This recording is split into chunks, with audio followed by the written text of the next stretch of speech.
நானும் மதுரைக்காரன் தான்டா அப்படின்னு பெருமையா சொல்ற அளவுக்கு இன்னொரு சம்பவத்தை, தரமான சம்பவத்தை தமிழ்நாடு கவர்மெண்ட் செஞ்சுட்டாங்க.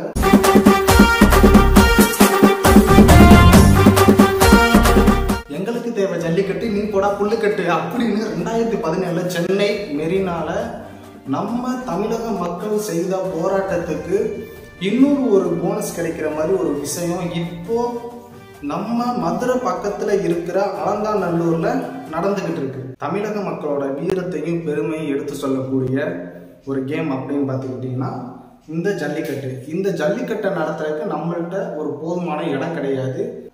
இந்த ஜல்லிக்கட்டு வருஷத்துக்கு வருஷம் ரொம்ப உலக அளவுல பெருமையா பேசப்படக்கூடிய ஒரு கேமாகவும் எல்லாருமே வந்து பார்க்கக்கூடிய ஒரு கேமாகவும் இருக்கு. ஸோ வர்றவங்களுக்கு இடம் இல்லை.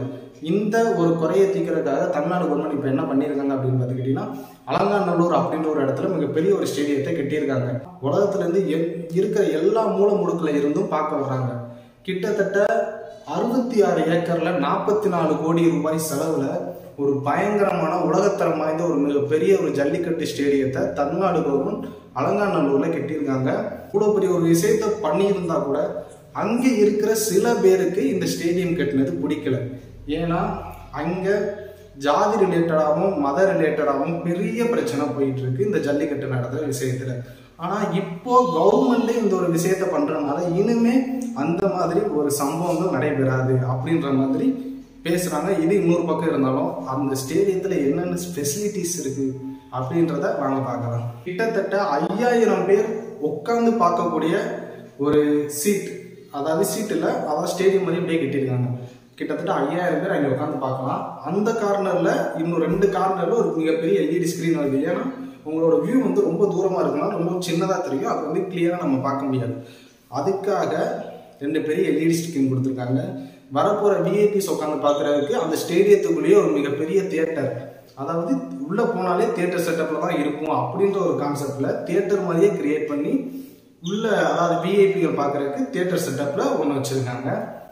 அது மட்டும் இல்லாமல் 5000 பேர் உட்காந்து பார்க்க அந்த இடம் போதுமா அப்படின்னு பார்த்துக்கிட்டீங்கன்னா கண்டிப்பாக பத்தாது. அதுக்காகவே அவங்க எந்த மாதிரி ஒரு இடத்துல கட்டியிருக்காங்க பார்த்தீங்கன்னா 2 மலைகளுக்கு, அதாவது நம்ம உட்காந்து பார்க்கும்போது அந்த வியூ சூப்பராக இருக்கும் அப்படின்ற மாதிரி பின்னாடி அப்படியே ஃபுல்லாக மலைகள், மேபி மேற்கு தொடர்ச்சி மலைகளாக இருக்குன்னு நினைக்கிறேன். ஏன்னா மதுரை பக்கம் மேற்கு தொடர்ச்சி மலைகள் தான் இருக்குது. அந்த மேற்கு தொடர்ச்சி மலைகளுக்கு அப்படியே ஆப்போசிட்ல இந்த மாதிரி யூ ஷேப்ல ஒரு ஸ்டேடியம் பார்க்கவே உண்மையாவே சொல்றேன், வெளியிருந்து பார்க்க ஏதோ மிகப்பெரிய ஒரு அரண்மனை மாதிரி இருக்கு. உள்ள போய் அப்படியே பார்த்தோம்னா ஒரு செம்மையான ஒரு, கிட்டத்தட்ட அந்த இடத்துல ஜல்லிக்கட்டு மட்டும் இல்லாம வேற அதாவது தமிழ்நாட்டில் நடக்கக்கூடிய ஒரு மிகப்பெரிய இந்த கேம், இந்த மாதிரி பல இந்த கபடி மேட்ச் நடத்துறது, இந்த மாதிரி பல விஷயங்களை வந்து அந்த இடத்துல நடத்தலாம். அந்த அளவுக்கு ஒரு குவாலிட்டியான கிரவுண்டா இருக்கு. அந்த ஸ்டேடியத்துல தியேட்டர்ல இருந்து ஃபர்ஸ்ட் எய்ட் பண்றதுல இருந்து, மாடுகளுக்கு ஃபர்ஸ்ட் எய்ட் பண்றதுல இருந்து, நம்மளோட வீரர்களுக்கு ஃபர்ஸ்ட் எய்ட் பண்றதுல இருந்து எல்லா விதமான ஃபெசிலிட்டியும் பக்காவா நம்பர் 1 குவாலிட்டியில பண்ணியிருக்காங்க. அப்படின்ற மாதிரி தான் அந்த ஸ்டேடியத்தை பார்க்கும்போதே நம்மளுக்கு வந்து ஃபீல் ஆகுது. மேபி இந்த வருஷம் நீங்க ஜல்லிக்கட்டு பார்க்க வந்தீங்கன்னா உங்களுக்கு ஒரு சுகமான விஷயத்த சொல்றேன். இந்த வருஷம் அதை வந்து ஓப்பன் பண்ண மாட்டாங்க 99%. மேபி அந்த 1% ஏதாவது ஒரு அதிசயத்திலேயே அதிசயமா நடந்து ஓப்பன் பண்ண வாய்ப்பு இருக்கே தவிர இந்த வருஷம் ஓப்பன் பண்ண வாய்ப்பு இல்லை அப்படின்ற மாதிரி தான் பேச்சுக்கள் வந்து போயிட்டு இருக்கு. மேபி நீங்க பார்க்க வந்தீங்கன்னா யோசிச்சுட்டு நல்லா விசாரிச்சுட்டு வாங்க. மேபி அதை ஓப்பன் பண்ணிட்டாங்கன்னா நானே ஒரு வீடியோ போடுறேன், அந்த வீடியோ பார்த்துட்டு கூட நீங்க வாங்க. எத்தனை பேருக்கு இது பெருமை? நம்ம தமிழ்நாடுக்கு இது மிகப்பெரிய பெருமையா? ஏன்னா இந்த மாதிரி ஒரு விஷயம், இது வந்து இன்னொரு ஒரு பேசும் போல மாறிடும். தஞ்சை பெரிய கோயில், இந்த மாதிரி ஒரு சில விஷயங்கள் வந்து தமிழ்நாடுக்கு பெருமை. அந்த பெருமையோட இதுவும் ஒரு பெருமையா மாறும்.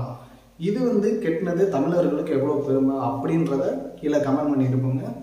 இன்னொரு சூப்பரான வீடியோவில் பார்க்கலாம்.